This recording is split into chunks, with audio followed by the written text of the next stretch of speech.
Sudi and Kimani Ngunjiri, who are very close allies of the Deputy President William Ruto, and the main critics of President Uhuru Kenyatta, today addressed the media in Eldoret town. And the two gentlemen made serious allegations. Oscar Sudi threatened to name the people who eliminated Chris Msando. On the other hand, Kimani Ngunjiri accused President Uhuru Kenyatta of using the curfew to fight his deputy William Ruto. And I'm not going to go into details about how President Uhuru Kenyatta is using the current curfew to fight his deputy. That one we will do some other time. Today, I want us to look into details why Oscar Sudi would make such a claim. Because we all know that Chris Msando was the director of ICT at IEBC. He was eliminated around 8 days or 10 days maximum to the elections day. But before we go into those details, if you're bumping on this video for the first time, I want you to take a minute or two and hit the subscribe button so that next time we produce a video like this, you get notified. Now, why would Oscar Sudi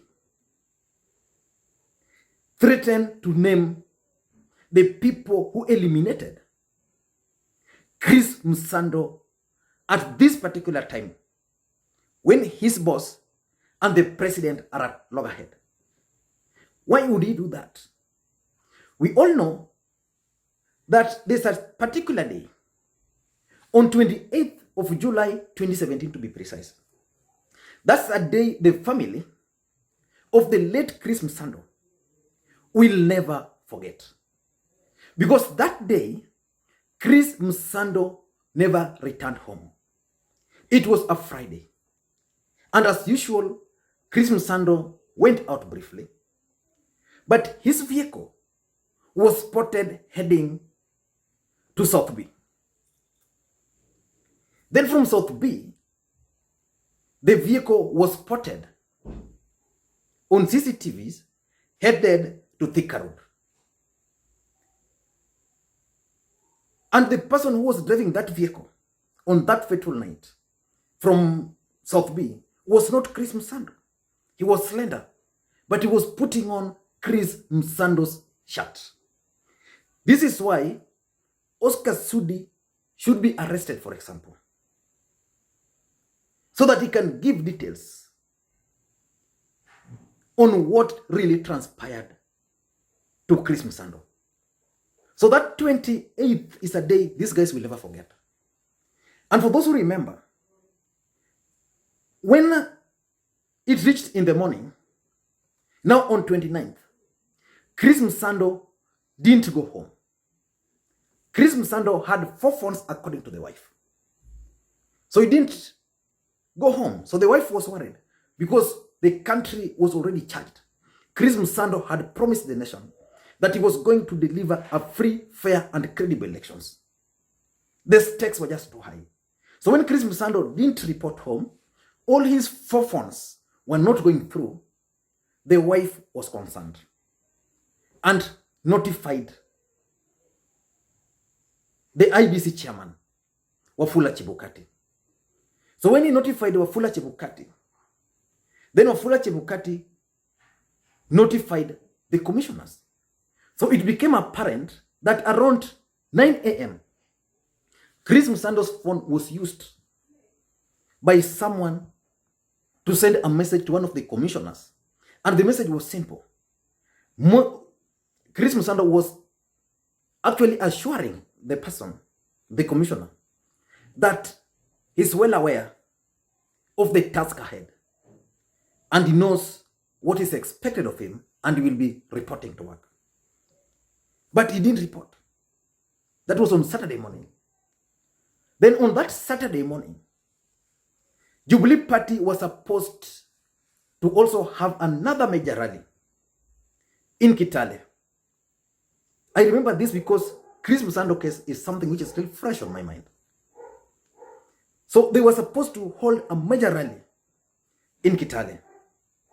And on that fateful day now on Saturday morning, when the news about Chris Msando was just picking up on Twitter, something happened. The home of the Deputy President William Ruto was raided at around 11 a.m. And it was a movie. And because personally I never believe in coincidences, up to now, I believe the system acted that movie to diffuse attention from Kenyans who are very angry and eager to know where Chris Msando was. And at the end of the day, it was alleged that some gentlemen entered into that heavily guarded compound. Immediately, the DP left to rush to meet President Uhuru Kenyatta in Kitale. The guy had a knife or a panga, hit the hand of a security officer, and managed to access the home. So later on, there was U3, 4. Later on, they claimed, wale watu wa Somali, the fighters, ndio walikuwa hapo. So up to now, nobody knows what happened. So that was on Saturday. On Sunday, now the wife of Chris Msando officially launched a complaint. He reported the matter of a missing person, because you can't report a missing person before some hours lapse. So she reported. Then now on Monday, which is now 31st, Chris Msando vehicle was found. The person who broke that news was actually Moses Kuria. And we remember just the other day, Moses Kuria confessed to Kenyans that he was tired of carrying the burden of Chris Msando. That for him, they were just notified that a vehicle had been found there.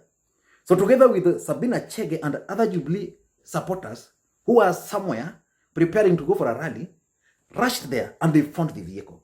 And out of that, he took photo and shared that Chris Msando was actually just enjoying himself somewhere there.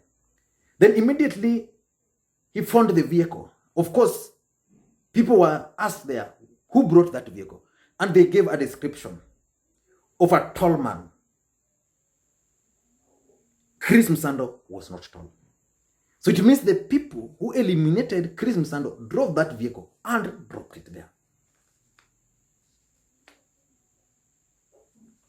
Then after some time, the same Monday now, Chris Msando was found. He was found somewhere.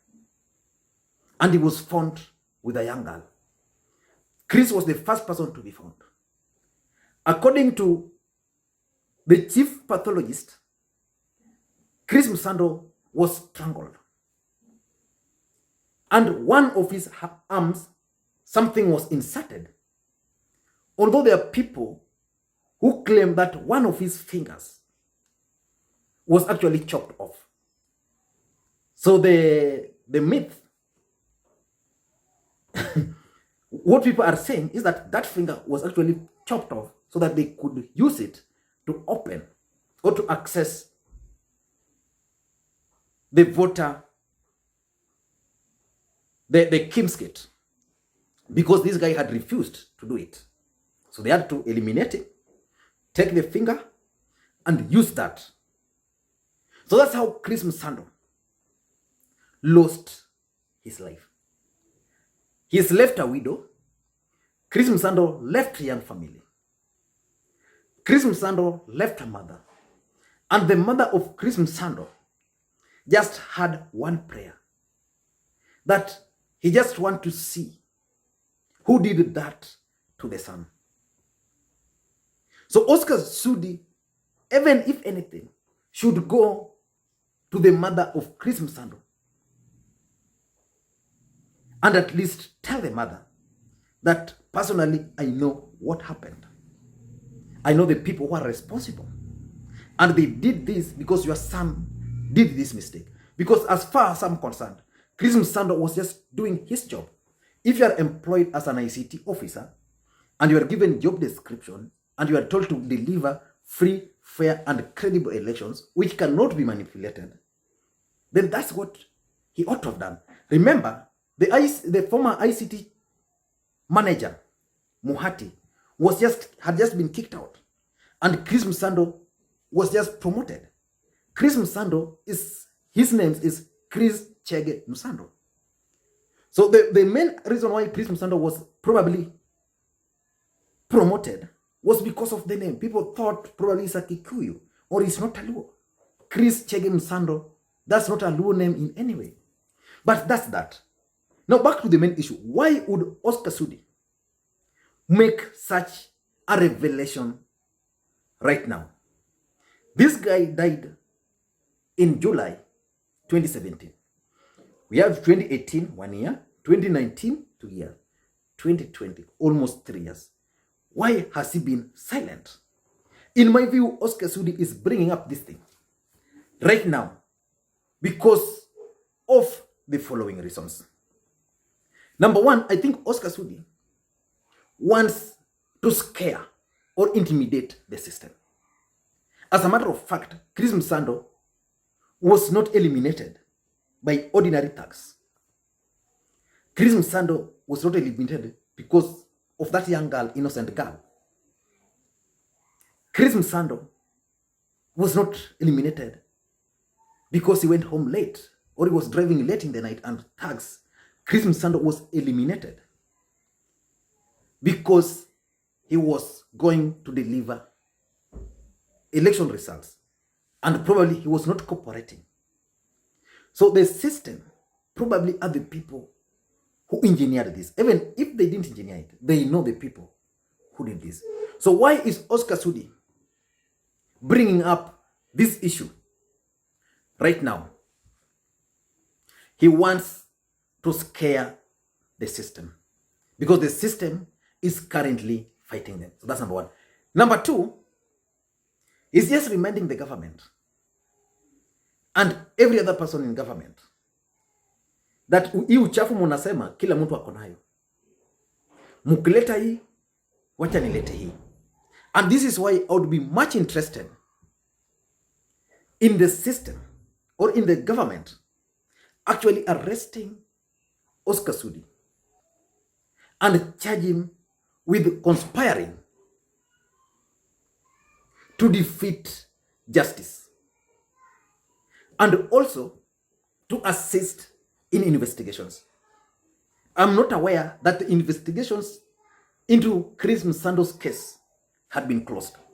If it's still open, this is a very good opportunity for anybody who is serious. Because if you are in a serious country, as I speak now, Oscar Sudi should have been arrested to help in investigations. Number three, I think Oscar Sudi is also trying to win sympathy. He's trying to appeal to the emotions of NASA supporters, the emotions of the people who really believed that Chris Msando ought not to have been eliminated. Because why would he do this if not for sympathy? And are Kenyans fools enough to accept to be hoodwinked by someone like Oscar Sudi right now? I don't think so. And lastly, I think this is just a warning, a clear warning from Oscar Sudi to the government of Kenya and President Uhuru Kenyatta that his siasa mmeanza, we are ready for it. And we are going to go to any length to fight it. That's what Oscar Sudi is telling the president.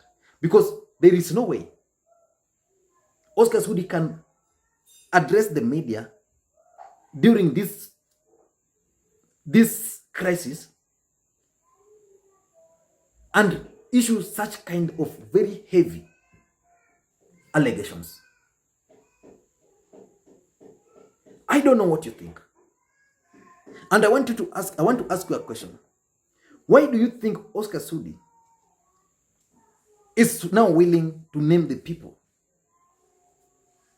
who eliminated Chris Msando? Why? I want you to answer me. Because for me, it's because of those 4 reasons which I've given up there. And if you're bumping on this video for the first time, what we do on this channel is simple. We analyze politics in a way you cannot find anywhere else.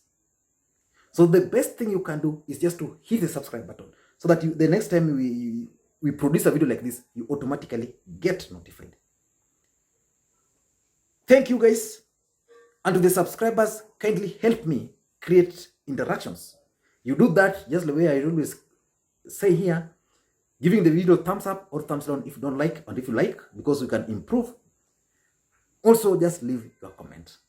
But importantly, don't forget to visit www.vuguvugu.com, because there's certain information which you can't find here. Then they are there, because there is where we post current and emerging issues. Thank you guys, and please, may you have a good day.